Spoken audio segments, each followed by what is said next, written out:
អង្គុយរំលឹកគ្រាស្នេហាបងនឹងជីវ៉ាធ្លាប់តែនៅចិនគ្នាតែពេលនេះបាត់បង់រូបពុំងារតើយើងអាចក្បែរគ្នាម្ដងទៀតបានទេ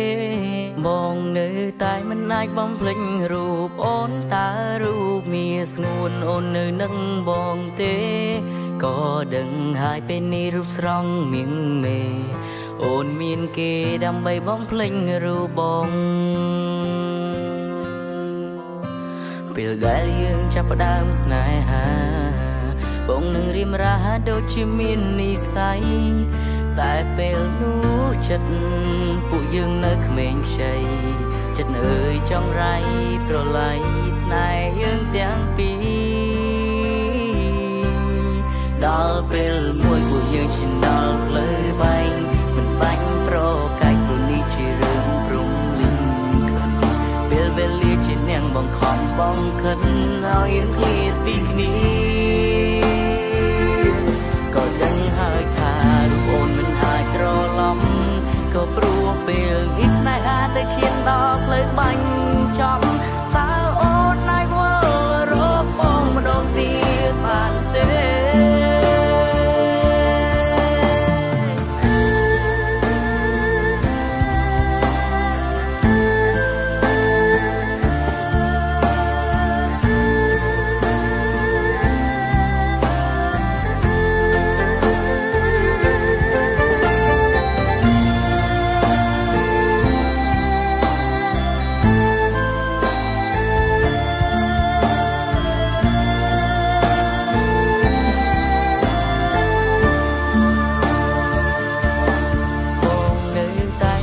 បំភ្លេចរូបអូនតើរូបមានស្ងួនអូននៅនឹងបងទេ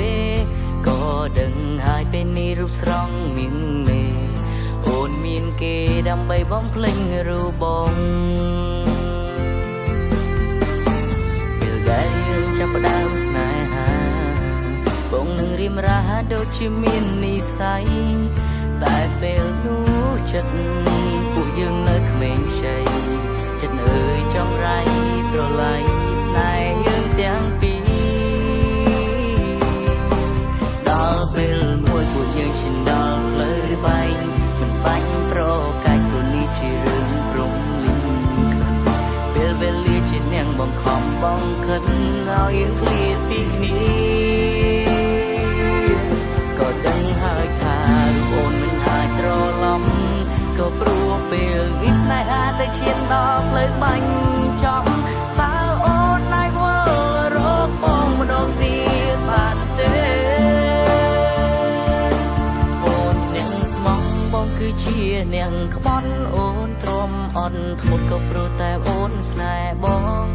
ដល់ពេលនេះទើបបងដឹងរឿងខុសឆ្គងដែលបងធ្លាប់រំលងអូនពីមុនបងសុំទុំ